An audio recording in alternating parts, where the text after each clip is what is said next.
Hey y'all, welcome to the Incomplete Skeptic. Today I want to spend a few minutes talking about something I've been trying to drop my pebble into the pond and send out ripples of beliefs around this idea because I think if people embraced it, their lives would get so much easier. It would make life more meaningful, I think. I don't know about easier in the short term, but in the long term, absolutely. And the idea is loving everything. It doesn't mean believing everything. Doesn't mean saying everything is good or bad. It's just a matter of choosing to love no matter what. And, when I did step 3 in the 12-step program, it says I let go of everything, basically. You know, I let go of the fact that my hat is crooked. No, I guess I didn't let go very well. I just tried to fix it and it makes it look worse. You know what? I don't care. I just woke up. I'm not awake yet, but I'm not woke. Anyway, it's been um, almost like a painful thing to get people to hear my take on step 3. If I've turned my will and my life over to the care of God, how can I have a problem? Don't my problems quit being mine? I mean, if I've turned it over to God, how is it mine anymore? And just a general idea. I mean, obviously, there's still a me, and there will be until I'm no longer here. Then actually there'll still be a me, but it'll be somewhere else, right? So no one dies, we just relocate. But the principle is true whether we're in this body or not, that, our life can belong to God or with God. And maybe with God might be a more interesting way to put it. Maybe a mystic might better agree with me on that one. But because I think when we get to where we're going, we're probably merging with God and we become one, and it's like our thoughts all unify, and it's like you can hear everyone else's thoughts in heaven all at once, and God knows yours and you know God's, and everyone merges and there's this great unity. And the illusion of separation is what we experience here in the flesh. And, this is just my guess, man. I'm not saying I know anything. Knowledge is overrated. Eating from the tree of the knowledge of duality is not a lot of fun. I think it's been causing people issues since they've been here. But if we love everything, right, you know, um, then then the things that we don't like about life or ourselves, our perception about it being changed, it's almost as if the things didn't happen at all, or at least not the way we thought they did. It transforms it. And it's like forgiveness transforms the offense. The offense takes on a meaning, and forgiveness runs deeper than the offense that requires its presence. It's like our chains or the handcuffs of our thinking disappear. And my sponsor in the Lois W program said if God removed all my defects of character, I'd disappear. That'd be okay with me, I think, and I don't know if defects of character disappear when we get to where we're going. But I mean,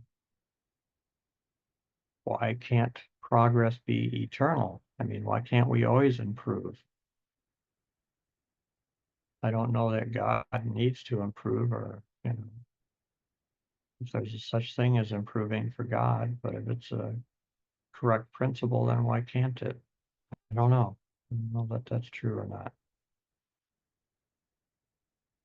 But I think if I let go and let God, my problems are no longer mine. If I've turned my will and my life over to the care of God, my problems aren't mine anymore. I might still know pain, disappointment, and the like, but I also realize that those things no longer are mine to solve. I'm going to let go of them, and I figure if they're still here, then maybe God can use them for something good. And you know, well, we'll find out if that's true, I guess. It seems to be manifesting as a truth in my life anyway.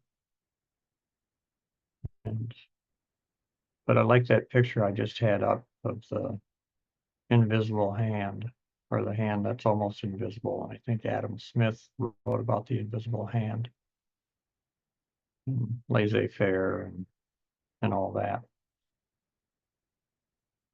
I kind of like the idea of the invisible hand, and I'm not saying I understand the entire philosophy of economics as he laid out, but the concept is interesting. And I guess I'm going to call it the anonymous hand rather than the invisible hand, because anonymity is the spiritual foundation of all our traditions, ever reminding us to place principles before personalities. So, and that doesn't mean we just go all mind or something. Love is actually the great fact. It is a feeling, but it's a noun and a verb. So it's not just a feeling. It's both. Truth without paradox is dead, maybe. We live in a dualistic world, and left and right, above, below, and thy will be done on earth as it is in heaven might be as above, so below. I don't know, just these random ideas cross my mind as I go through my day, but there always seems to be a way to be at peace with whatever's going on in our lives, is my take on this. So when the student is ready, the teacher appears. And oddly enough, the teacher has always been there. And I put the invisible hand concept back up again. So I think it's entirely possible to let go and let God. I'm just not sure how often it actually happens in people's lives and how much they understand it. I think there's things that get in the way of it frequently, like the perception of our shortcomings.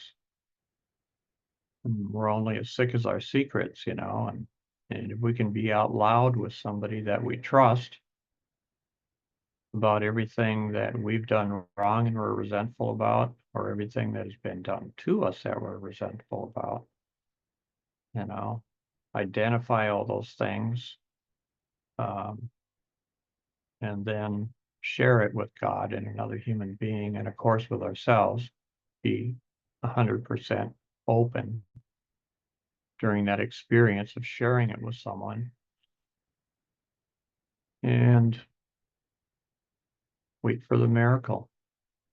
It was like a miracle for me after I did that, and I was walking down the street feeling like I had one foot in heaven and the other foot solidly placed on earth. And I'd never had that feeling before in my life, nor have I had that exact same feeling since. That was one of the great spiritual experiences of my life. And I think it's because I was entirely ready to let God remove all these defects of character. And it was no longer my job to do it. Easiest thing in the world, you know. I still had defects of character, but I just humbly asked God after that to remove them, and then again go back to trust. Trust that they will be removed, and if they're not, they're there for a good reason. You know, in God's economy, nothing is wasted.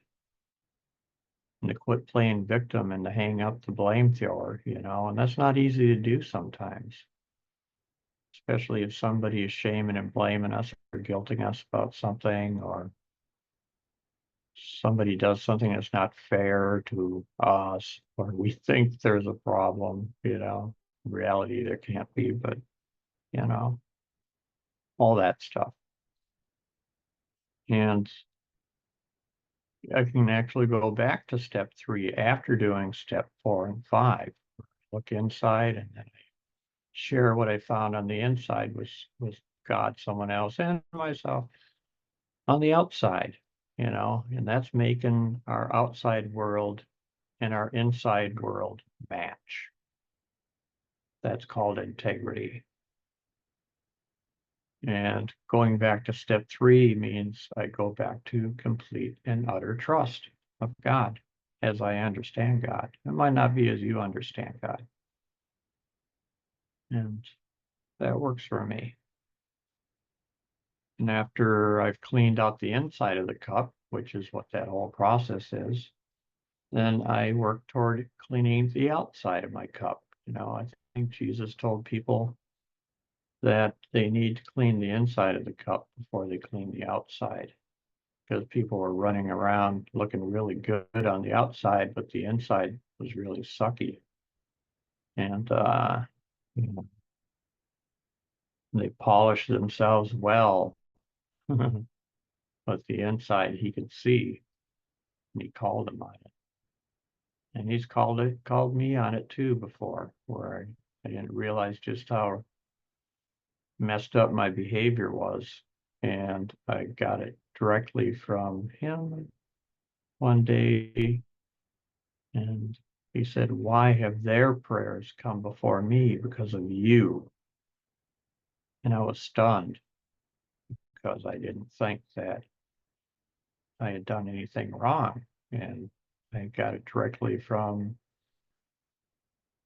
Jesus himself, is who I think that was. And the people that I had messed with were Christian. I was actually a Christian minister and his wife.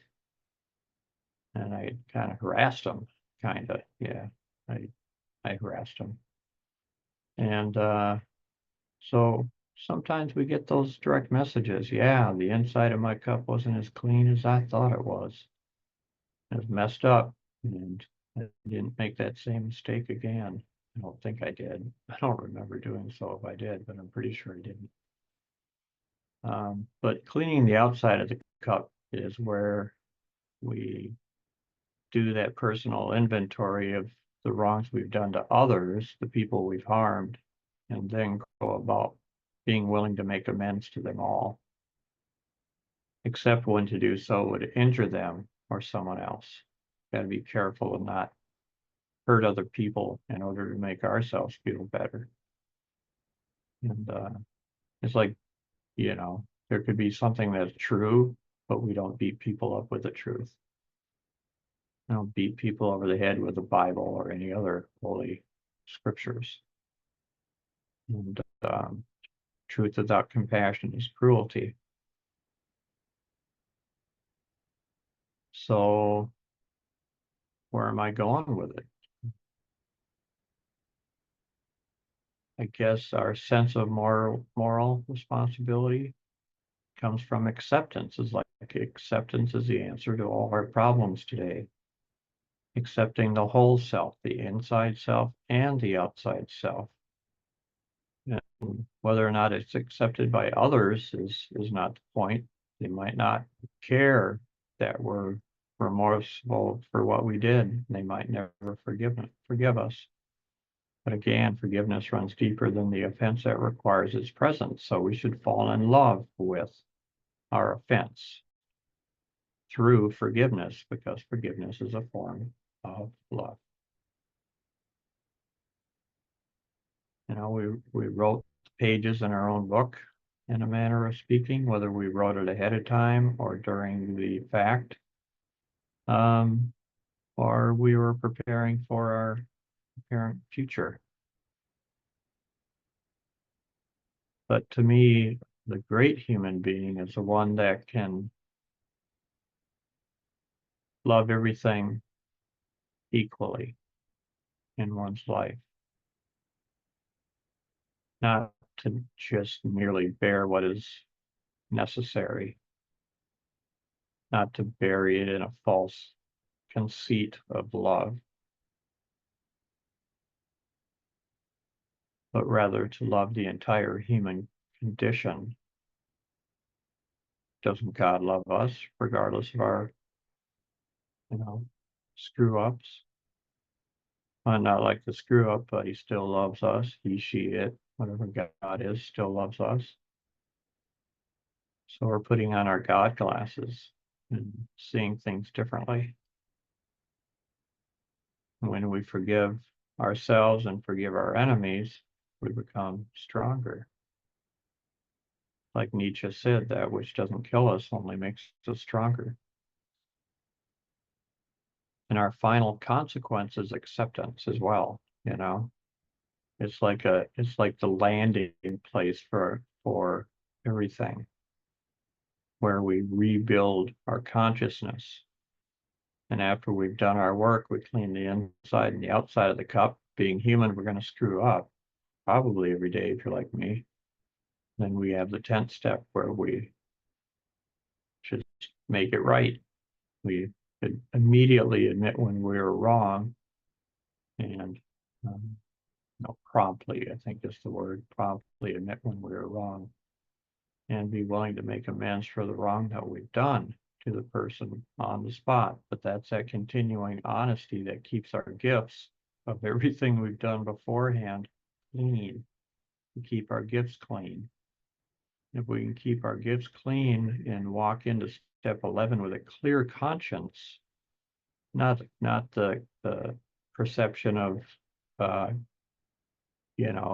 of playing God, but rather acceptance in a godly way of who we really are. It's like we found out who we are, and then now we have to be who we are.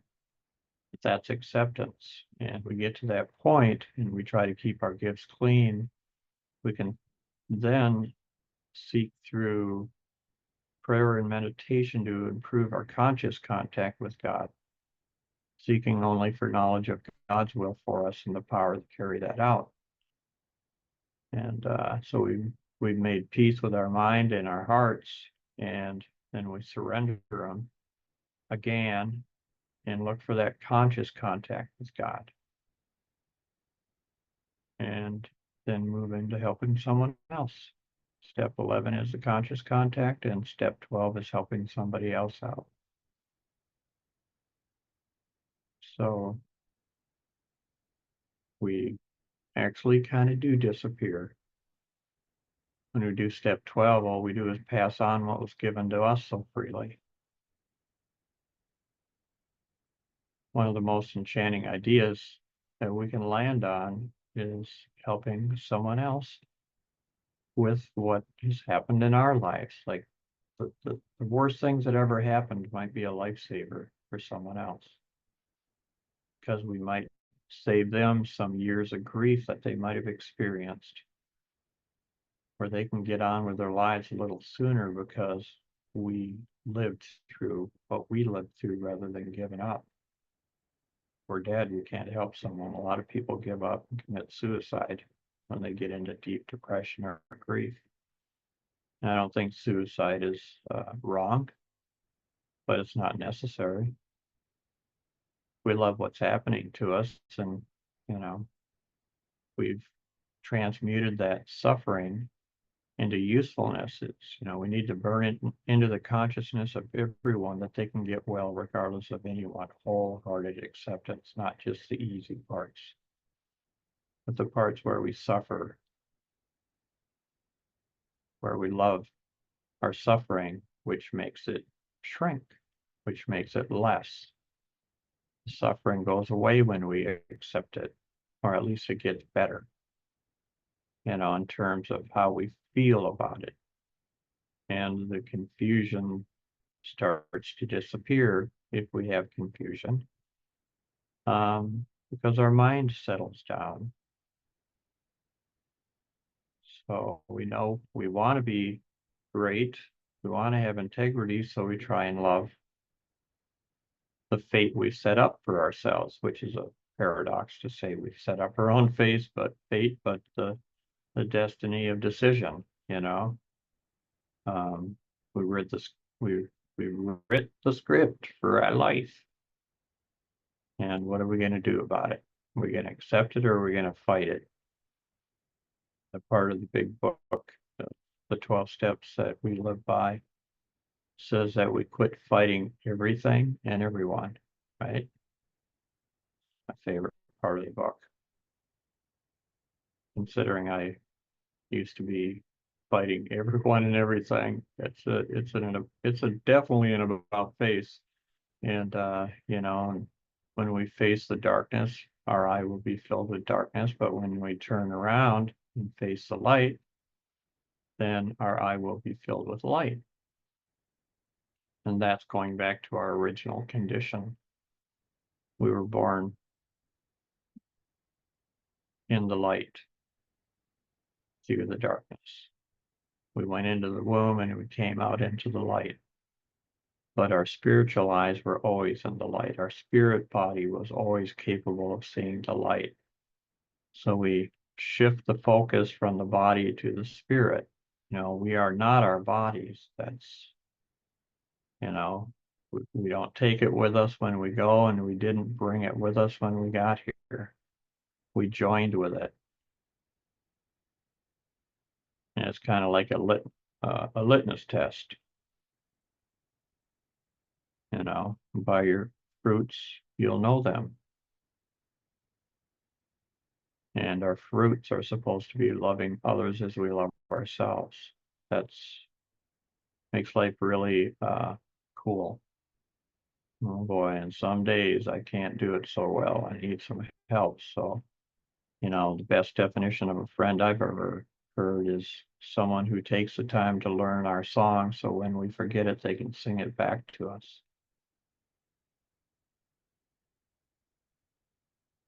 That's love. That's love. Someone took the time to learn someone else's song instead of just singing their own. Or maybe our song is their song, or becomes their song. Helping others is that beautiful. If you want to help yourself, you got to help someone else. If you want to keep it, you got to give it away. So when something difficult in your life happens and it kind of tears away at the things that you thought were true or good, don't get revengeful over it. Don't be upset. Let it raise up your highest hope. And like the Vikings talked about, taking the rainbow bridge from heaven to Asgard. That's, I've had many spiritual experiences where I saw all the colors of the rainbow, and it was a beautiful experience. And those colors, not all of them exist here in this world, but I saw them with my spirit eyes. And we've got some really beautiful colors in this world, but if you want to see some real beautiful colors, wait till you see that. You've seen the fire water raining down from the sky, and that water went into my heart, and it helped me forgive the person that was really mean to me as a child. and the desire for revenge disappeared. It was replaced with love, and I never thought that would happen. But I've been praying, and a lot of people were praying for me because I was supposed to meet with the person. And here I am as an adult, with a lot of years under my belt, trying to figure out why I'm so angry and I want to kill this person or beat him down or something. I had a lot of revenge thoughts. And, and I knew that wasn't the way I wanted to live. But when the person showed up to say, to express sorrow, um, God put that love in my heart. Well, but that beautiful, all those beautiful colors, like raindrops of fire, beautiful, you know, raindrops of all these different beautiful colors came down into my heart, and bam, it was changed instantly. So I thought I was only going to take a couple of minutes and just talk about loving everything, and I took a few different turns. So I hope you got something out of what I shared today, and I'll put this up for you to see on YouTube. And if you want to like and subscribe, you know the drill, feel free. And you want to get on my newsletter that I put out 1 to 3 times a month typically. I might do more sometime or other. I can do up to 5 a month, but I almost never do. I don't think I've ever done it, and I'm paying for the service to be able to do it. Um, but yeah, if you want to, I'll put up a little donation link if I remember to do so in the description, and it'll bring you to my website. You can donate $1 or $2 or whatever you can feel up to, and in putting in your email, it would help you join my newsletter list. So, and if you have any questions, put it in the comment section, and I will answer them. I don't have thousands of followers, so I'll be able to answer whoever puts something there. Might not do it the same day, but it'll get done. All right, peace out, y'all. Love you.